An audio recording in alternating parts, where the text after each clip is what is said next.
Yanto memuji kinerja Kepolisian Republik Indonesia. Menurut Prabowo, Polri melaksanakan arahan di awal pemerintahannya. Hal itu disampaikan Prabowo dalam pemusnahan narkoba hasil sitaan pada Rabu kemarin. Ia bilang, polisi semakin peka dalam menghadapi tuntutan bangsa dan negara. Di awal pemerintahannya, Presiden memberi Kapolri 3 tugas khusus, yakni memberantas narkoba, penyelundupan, dan judi daring.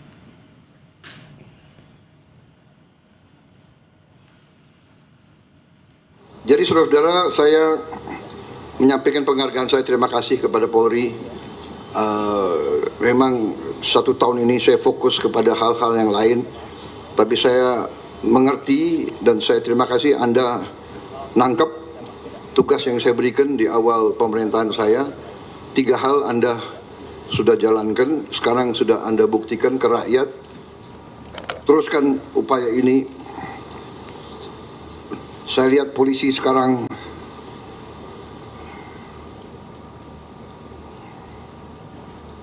semakin peka terhadap tuntutan bangsa dan negara.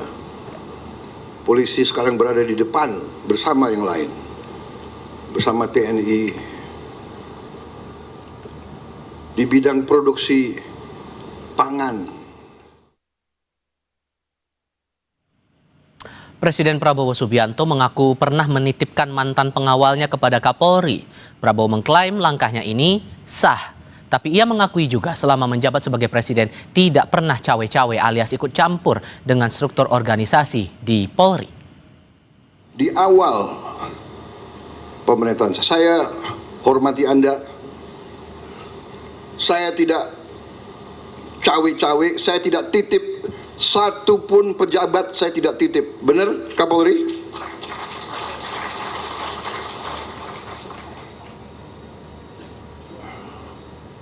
Ya, kalau mantan pengawal saya ada polisi yang dulu ngawal saya, tolonglah masuk secabang. Masa, ya kan? Itu sah, boleh dong.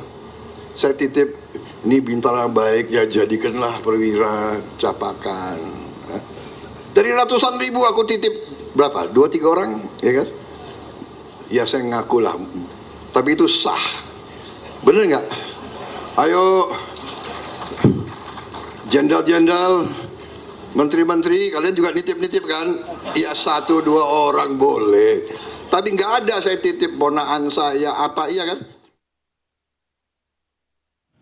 Pertanyaan baru muncul kemudian, bagaimana kemudian nasib reformasi Polri usai Presiden Prabowo memuji kinerja Polri?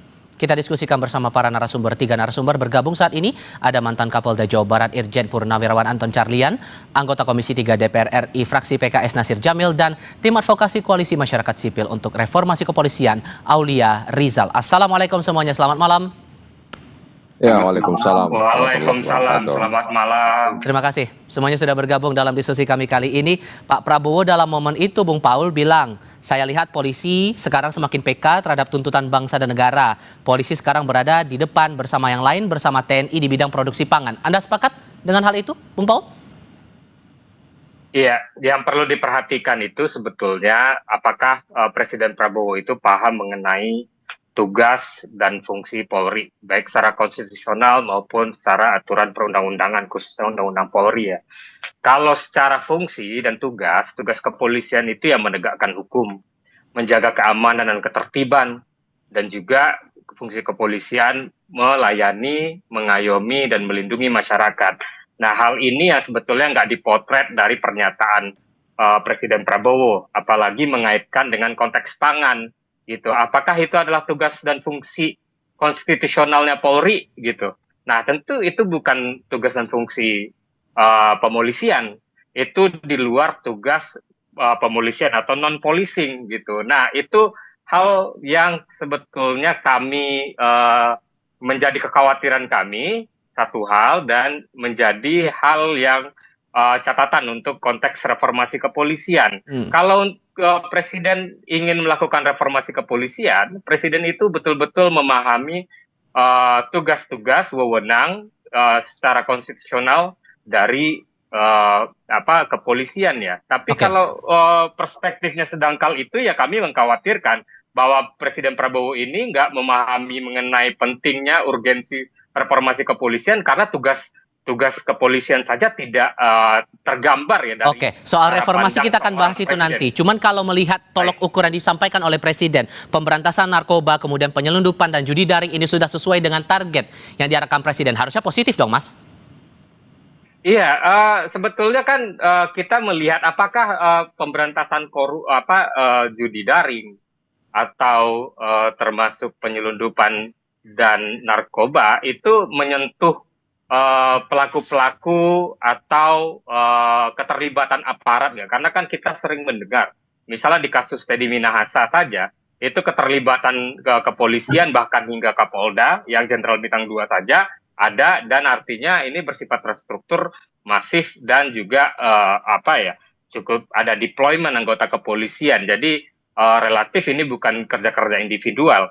Nah, itu apakah kepolisian mampu untuk mengungkap kasus narkotika yang sangat melibatkan yang melibatkan aparat hingga jenderal begitu ya, dan pelaku-pelaku kelas kakap dari narkotika, dan konteks-konteks penyelundupan yang dimaksud Presiden Prabowo seperti apa? Apakah BBM ilegal?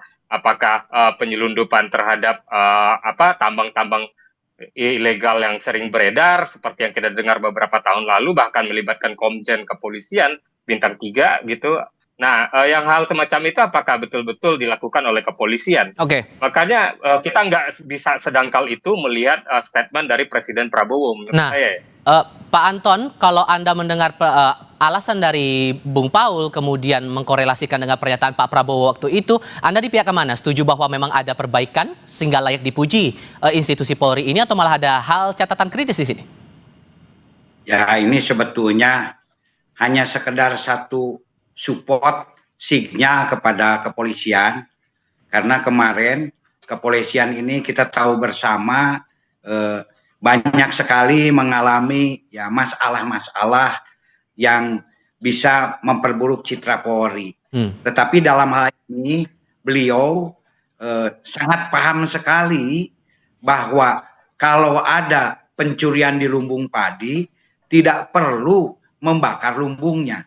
Carilah tikusnya yang mencuri padi tersebut. Nah, ini sebagai sinyal kepada seluruh rekan-rekan, karena mungkin saja ada beberapa ya elemen-elemen yang bahkan menyudutkan Polri ya kepada hal-hal yang sangat dalam.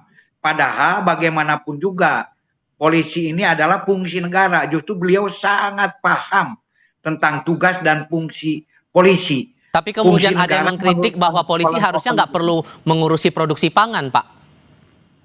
Kenapa? Kalau Karena kemudian itu polisi terlibat dalam produksi pangan, itu kan yang dikritisi oleh koalisi masyarakat sipil sejauh ini. Betul sekali. Tetapi di sini polisi Indonesia ini adalah juga untuk membantu urusan-urusan masyarakat. Bahkan tugas Polri itu di luar negeri itu adalah seperti keranjang sampah. Nah, ini urusan masalah pangan ini merupakan urusan masalah rakyat Indonesia. Jadi tidak ada salahnya apabila polisi dan TNI bisa menjadi contoh yang terdepan. Karena satuan-satuan yang paling mudah digerakkan ini adalah salah satunya adalah TNI dan polisi. Yang penting tugas pokok polisi ini tetap dilaksanakan.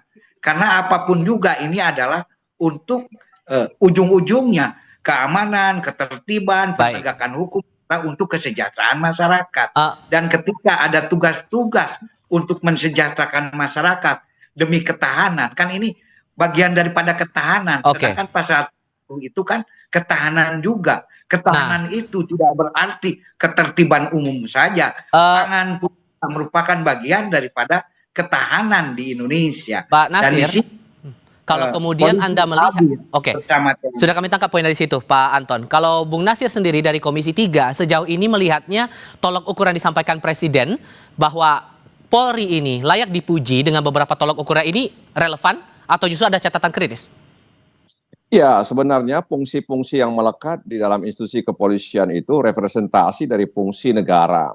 Nah, karena itu ketika ada pujian dari seorang presiden, tentu ini adalah bahagian untuk meningkatkan kinerja institusi kepolisian yang beberapa waktu lalu memang didera dengan berbagai macam krisis gitu ya, sehingga kemudian kepercayaan masyarakat terhadap institusi ini berkurang.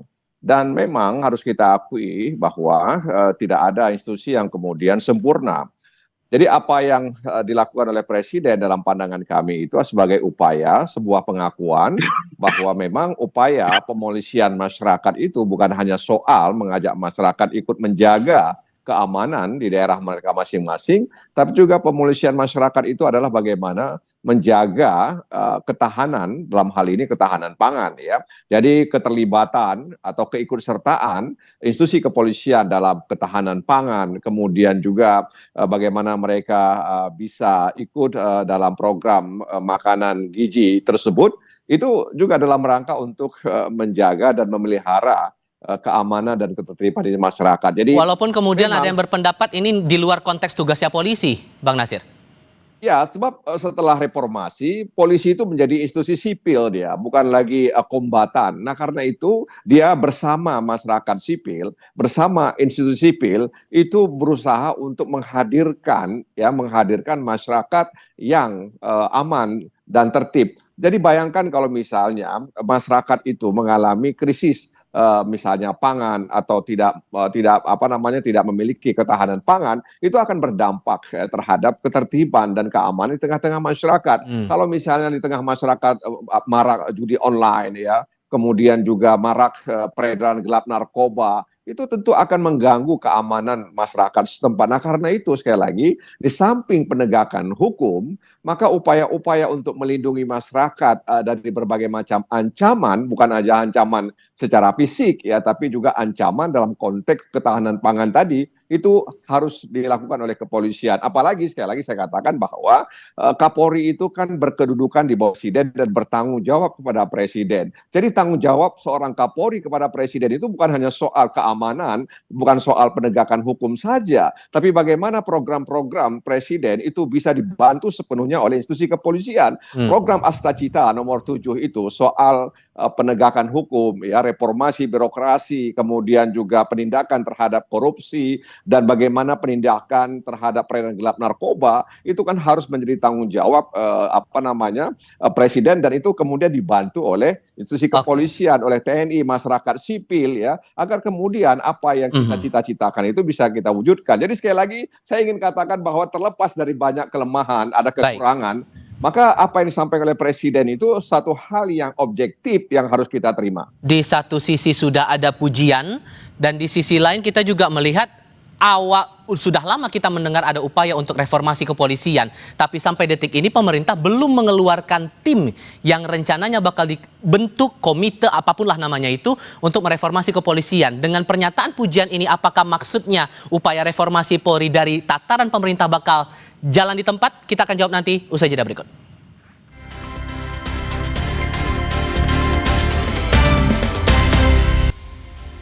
Kalau sudah ada pujian seperti ini Pak Anton, ditambah kita melihat sekarang ini belum kelihatan hilalnya untuk pembentukan komite reformasi Polri yang sempat dijanjikan oleh pemerintah, apakah ini bisa diartikan reformasi Polri bakal jalan di tempat nih Pak Anton? Saya kira hanya dengan satu pujian tidak begitulah.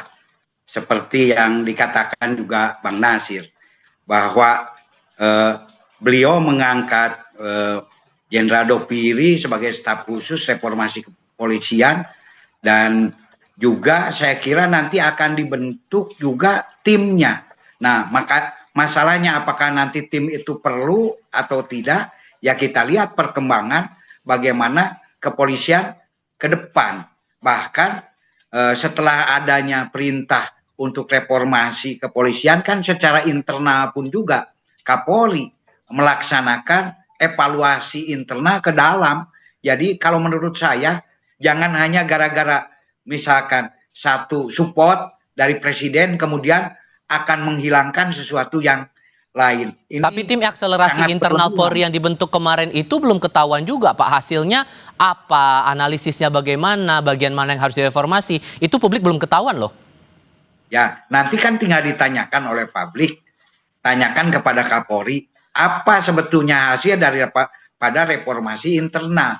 Tentu saja setiap surat perintah tugas itu mengandung sebuah pertanggungjawaban. Tapi saya yakin dan percaya bahwa semangat ke dalam Polri pun juga ingin memperbaiki diri, karena kita tahu, kata Bang Jamil tadi, bahwa polisi itu tidak sempurna, dan di negara manapun juga polisi ini sering dicaci maki karena satu, sebagai penegak hukum yang selalu melaksanakan upaya paksa, siapa yang ingin ditegur, siapa yang ingin ditangkap, siapa yang ingin ditahan. Tapi di sisi lain sebagai pelayan, pelindung. Nah, ini dua sisi yang berbeda, tetapi kadang-kadang yang hanya disoroti itu penegakan hukumnya, upaya paksanya. Pak Prabowo sendiri bilang bahwa siapa sih masyarakat yang mau ditegur, yang mau dilarang-larang, dan itu tugas-tugas kepolisian. Dan kenapa polisi ini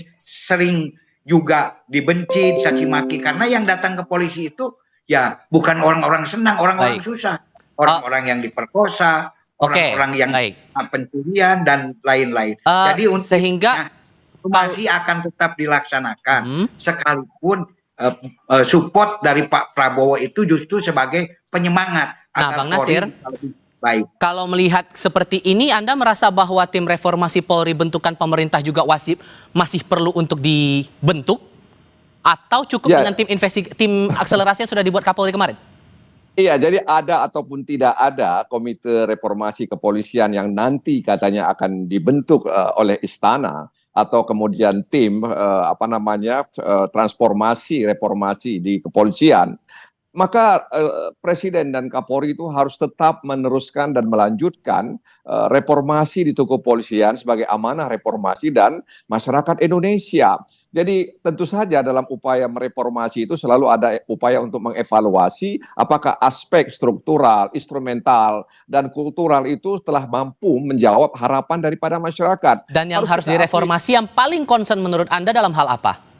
Ya, tentu saja aspek kultural, dan itu memang membutuhkan keteladanan. Jadi ketika Pak Kapolri mengatakan bahwa ikan busuk itu berasal dari kepala, itu menunjukkan bahwa setiap pimpinan harus memberikan keteladanan, ya, sehingga kemudian atmosfer kultural yang positif itu kemudian bisa memberikan harapan kepada masyarakat. Jadi sebenarnya apa yang dilakukan oleh kepolisian selama ini sudah menjawab tantangan, bahkan beberapa strategi kepolisian dalam pandangan kami itu sudah dibuat untuk menjawab tantangan, bahkan kemudian berusaha untuk aspek-aspek di luar yang selama ini dilakukan oleh kepolisian. Jadi transformasi reformasi itu harus dan terus dilakukan, tidak boleh berhenti begitu. Nah, karena itu kepada Pak Presiden Prabowo Subianto diharapkan terus mengawal reformasi dan di tubuh kepolisian, karena sekali lagi polisi itu bahagian dari masyarakat, ya, masyarakat juga bahagian dari polisi. Oleh karena itu Polri untuk masyarakat harus dijawab dengan hal-hal yang positif dan kemudian bisa. Bung Paul, saya potong di situ. Bung Paul, kalau Anda merasa dengan beberapa hal yang terlihat sejauh ini, Anda masih merasa optimistis bahwa tim atau komite reformasi Polri bentukan pemerintah bakal terwujud nantinya? Iya, ini sama dengan dugaan awal kami ya di koalisi, bahwa awal Presiden untuk menyebutkan akan membentuk tim atau komisi reformasi kepolisian itu sudah kami duga akan masuk angin juga ini, gagasan atau rencananya. Karena setelah berbulan-bulan ya pasca kejadian Agustus, setelah pertemuan Presiden Prabowo dengan Gerakan Nurani Bangsa, itu sudah terhitung cukup lama, tapi sampai sekarang sinyalnya belum kuat ya berada di pemerintahan. Padahal sebetulnya reformasi kepolisian itu tidak bisa hanya disandarkan kepada institusi kepolisian semata. Karena reformasi kepolisian yang substansial dan fundamental itu tentu membutuhkan political will, melampaui kemampuan institusi polisi sendiri untuk melakukan policy reform gitu. Nah, apalagi dengan tadi pembicaraan mengenai adanya multifungsi Polri, mengurus pangan, sedangkan percuma lapor polisi masih terjadi, no viral no justice masih terus bergulir, terlalu banyak data BPS menyebutkan bahwa dalam 5 tahun terakhir dari 2019 sampai 2023 itu masih minim sekali orang mau dan berkenan untuk lapor polisi. Kenapa? Karena orang masih tidak mempercayai kepolisian sebagai institusi. Sehingga penegakan singkatnya, hukum. sorry saya potong, sehingga singkatnya Anda masih punya harapan atau tidak? Iya, harapan tentu harus dipelihara ya, dan kita harus terus dorong dan pastikan Presiden, termasuk DPR, ada Pak Nasir Jamil di sini, untuk tidak hanya menyerahkan reformasi kepolisian itu kepada polisi saja. Jadi teman-teman di DPR ini harus mengambil langkah yang tegas juga, harus yakin juga, tangkap aspirasi publik bahwa kepolisian reformasi kepolisian itu harus Oke. dilakukan bersama-sama gitu. Sudah kami Jadi tangkap poinnya di situ. termasuk Oke. ya Kami- banyak aspek yang harus direformasi. Banyak hal yang harus direformasi dan wujud nyata ini yang diharapkan publik bisa ditunjukkan. Bung Paul, Bang Nasir, Iya, Pak harus. Anton, terima kasih banyak sudah mau berdiskusi bersama kami.